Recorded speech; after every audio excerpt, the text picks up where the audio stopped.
ఆ మాట మాట్లాడట్లేదు. వాళ్ళు నిలబడి ఆ రోజున బ్యారికేడ్లు తోసేసి, పోలీసుల్ని ఇష్టారీతిన బూతులు తిట్టేసి, బ్యారికేడ్లు తోసేసి ఏం ఏం తమాషాలు ఆడారండి ఆ రోజున. ఇవాళ వాళ్ళందరి మీద కేసులు వేయద్దు, అంబటి రాంబాబు మీద కేసులు వేయద్దు, చెప్పండి నాకు. వేయాలా వద్దా? వేస్తున్నారు పోలీసులు. ఎవడయ్యా ఆ రోజున వచ్చి అసలు పర్మిషన్ లేని చోట ఎవడు రమ్మన్నాడండి వీళ్ళని? పర్మిషన్ లేదు కదా. ఇంకా దీనికి మనం ప్రజాస్వామ్యంలో ఉన్నావా అని ఒక పెద్ద మాట మాట్లాడతాడు. మళ్ళీ కూర్చొని ప్రెస్ మీట్ పెట్టి ఆ రప్ప రప్ప రప్ప రప్ప అనే మాటట ఆ రాసిన వాడు, ఆ ప్లకార్డు పట్టుకున్న వాడికే బుద్ధి లేదురా నాయన అని అంటే దాన్ని 10 సార్లు ఆ ప్రెస్ మీట్ లో కూర్చొని మాట్లాడుతున్నాడు. మంచిదేగా అట. ఏంటి మంచిది? కనీసం ఇవన్నీ మాట్లాడారు కానీ ఇద్దరు చనిపోతే వాళ్ళ గురించి మాట్లాడలేదు అక్కడ. నేను ఒకటే మాట చెప్తున్నానండి, వాళ్ళకి కావాల్సిందే సవాల్ కదా పవన్ గారు. కాదు మేడం, మరి ఎట్లా వదిలేస్తున్నారు? కూటమి ప్రభుత్వం ఎట్లా వదిలేస్తుంది? ఎవరు వదిలేశారు? ఇవాళ ఏం లేకుండానే, ఏం ఇన్వెస్టిగేషన్ జరగకుండానే ఈ వీడియో బయటకు వచ్చిందా? ఉత్తిగానే వీడియో బయటకు వచ్చిందా? కాళ్ళని పట్టుకొని ఒక్కొక్కడిని గుంజుకొస్తాం, తమాషాలు ఆడుతున్నాడు ఒక్కొక్కడు. ఇక్కడ వైఎస్ఆర్సీపీ, తెలుగుదేశం పార్టీ ఏ పార్టీతో సంబంధం లేదండి. ప్రజల ప్రాణాలు అక్కడ. ఏం బుద్ధి లేదు? నేను ఇప్పటికీ చెప్తాను, ఈ వీడియో బయటకు వచ్చింది కదా. జగన్మోహన్ రెడ్డికి నిజంగా కూడా కాన్షియస్ అనేది ఉంటే, జగన్మోహన్ రెడ్డి నిజంగా కూడా ఒక్కొక్క మనిషిని నేను అని అనుకుంటే ఎడికి రమ్మనండి, వచ్చి ఒక అపాలజీ ఇమ్మనండి, చాలు. కొన్ని అపాలజీ ఇమ్మనండి. నా డ్రైవర్ తెలియకుండా చేశాడు, నా డ్రైవర్ మీద మీరు యాక్షన్ తీసుకోండి, what ever it is, I will come and ఏమంటారు అని అంటే దాన్ని ఏమంటారు సార్, నేను కూడా విట్నెస్ గా ఉంటాను, ఏం జరిగిందో నేను కూడా విట్నెస్ గా ఉంటానని చెప్పి చావలేరా? ఆయన ఎక్కడ విట్నెస్ గా ఉంటారు మేడం? అక్కడ ఏదో బాధితుడుగానే కోటికట్టు సీన్ దగ్గరకు వెళ్ళలేదు, ఇక్కడ ఇంకా విట్నెస్ గా ఉంటాడా? అరే నేను మనుషులు చేయాల్సింది చెప్తున్నానండి. సర్లేండి, మీరు కూడా కరెక్టే, నేను మనుషులు చేయాల్సింది చెప్తే అది మనం జగన్మోహన్ రెడ్డి నుంచి ఎక్స్పెక్ట్ చేస్తే చాలా తప్పు కదా. ఇప్పుడు మామూలుగా పవన్ గారు, ఇప్పుడు మీరు మామూలుగా మీ కారులో మీరు వస్తున్నారండి, ఎవరన్నా పొరపాటున మీ కారు ముందర ఒక చిన్నగా తగిలి ముందర వెళ్తున్న బండి అతను ఎవరో మీ కారుకి తగిలి కింద పడ్డారు అనుకోండి, ఏం చేస్తారు సార్ మీరు? దిగుతాం కదా, ఆగుతాం, మాట్లాడతాం. వాళ్ళకి అయ్యా ఏమన్నా దెబ్బలు తగిలాయా, ఆసుపత్రికి తీసుకుపోవాలా అని అడుగుతామా? అడగమా? తప్పెవరిది అనేది తర్వాత ఆసుపత్రికి తీసుకెళ్లాలా వద్దా అడుగుతామా? అడగమా? అంతే కదా. అదన్నా అడిగారా?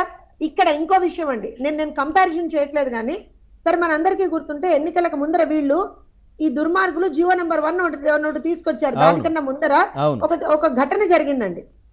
చంద్రబాబు నాయుడు గారు వెళ్ళినటువంటి ఒక మీటింగ్ లో కొంతమంది అక్కడ జరిగినటువంటి తొక్కిసలాట, దానివల్ల ఒక కెనాల్ లాంటి దాంట్లో పడిపోయి కొంతమంది చనిపోయారు.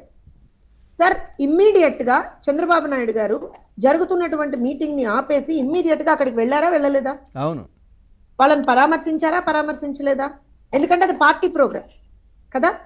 వాళ్ళని పరామర్శించి వాళ్ళ కుటుంబాల మీకు గుర్తుందో లేదో పవన్ గారు, సత్యమూర్తి గారికి కూడా తెలిసి ఉండాలి, ఒక్కొక్క వ్యక్తి ఎవరైతే చనిపోయారో ఆ రోజున ఒక్కొక్కళ్ళకి ఒక్కొక్క ఎమ్మెల్యే, అక్కడ ఉన్నటువంటి ఇన్ఛార్జో ఎమ్మెల్యే ఎవరినో ఒకళ్ళని అసైన్ చేసి వాళ్ళకి మొత్తం అన్ని కార్యక్రమాలు అయ్యేంత వరకు వాళ్ళతో ఉండి వాళ్ళకి అన్ని రకాలుగా ఆదుకునేట్టుగా చేసినటువంటి పార్టీ తెలుగుదేశం పార్టీ, చేసినటువంటి నాయకుడు నారా చంద్రబాబు నాయుడు గారు.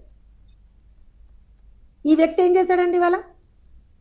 ఆ రోజున అంతా మేము చేసే పరి ఎత్తుకుని ఊటావుట్న ఆసుపత్రికి వెళ్ళారండి చంద్రబాబు నాయుడు గారు. ఈ వ్యక్తి ఏం చేశాడండి ఇవాళ? ఆ రోజున మేము అంత ఆదుకుంటేనే మమ్మల్ని ఎన్ని తిట్లు తిట్టారు, ఎన్ని మాటలు అన్నారు, ఎన్ని ఇబ్బందులు పెట్టారు, మీకు తెలుసు కదా పవన్ గారు. తెలిసేమో మరి జగన్మోహన్ రెడ్డికి కూడా నా కారు కింద పడి చనిపోయాడు, నేను ఎందుకు ఇక్కడ ఉండడం అని చెప్పి బెంగళూరు యలహంక ప్యాలెస్ కి వెళ్ళిపోయాడు ఆయన. నేను ఒక విషయం చెప్తానండి, తెలిసి చేశాడా కావాలని చేశాడా అనేటువంటిది పోలీసులు ఇంటరాగేషన్ లో బయటకు వస్తుందండి.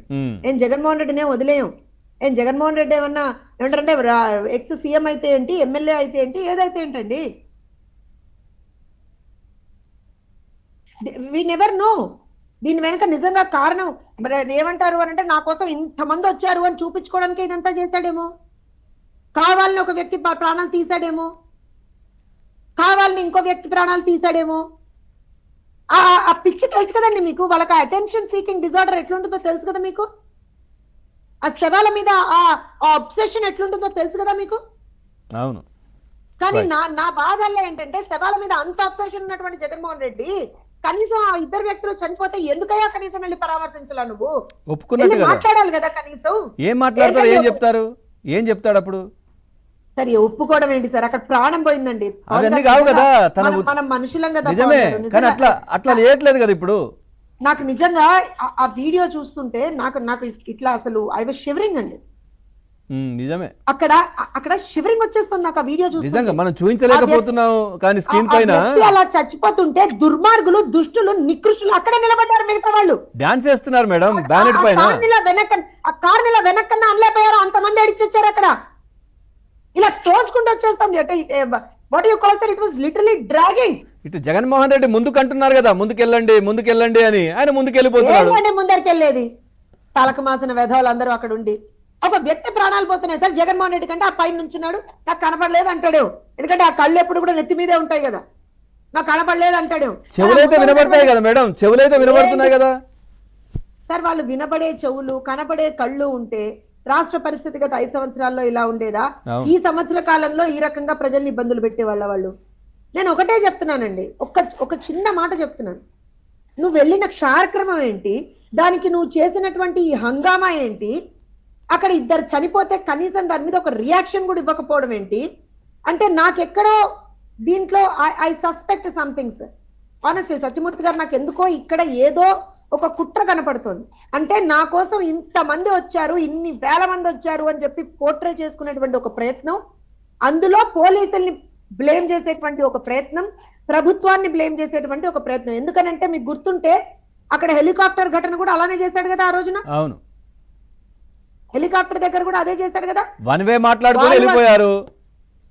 వాళ్ళు అసలు వాళ్ళు దాని మీద దాడులు చేసుకున్నారు. వాళ్ళు అన్ని చేసుకుని మేము కరెక్ట్ ప్రొటెక్షన్ ఇవ్వలేదు అన్నారు. ఇప్పుడు చూడండి మేడం, సాయంత్రమో రేపు ఆ పార్టీకి సంబంధించిన వాళ్ళు ఇది ప్రభుత్వ వైఫల్యం, ప్రభుత్వం సక్రమంగా ఇక్కడ మాకు ప్రొటెక్షన్ ఇవ్వలేదు, వాళ్ళ వల్లనే ఇది జరిగింది అని చెప్తారు. చూడండి, నేను ఒక్కటే చెప్తున్నానండి, ప్రభుత్వ వైఫల్యం ఇవన్నీ పక్కన పెట్టండి. నీ కారు కింద పడి ఒక వృద్ధుడు ఆ రోజున అలాంటి పరిస్థితుల్లో ఉండి అతను ప్రాణం పోతుంటే అంతమంది అక్కడ ఉంటే నాకు తెలిసి ఆ పైన నిలబడ్డవాడు ఆ రప్ప పోస్టర్ పెట్టుకున్నవాడే అనుకుంటా. వాడే అవును. ఇది వాళ్ళ క్యారెక్టర్, ఇది వాళ్ళ పార్టీ, అది ఆ పార్టీలో ఉన్నటువంటి సన్నాసులు అట్లాంటి వాళ్ళు. Right, okay, right. సత్యమూర్తి గారు, ప్రాణాల గురించి వాళ్ళకి ఏమన్నా లెక్క ఉందంటారా సార్?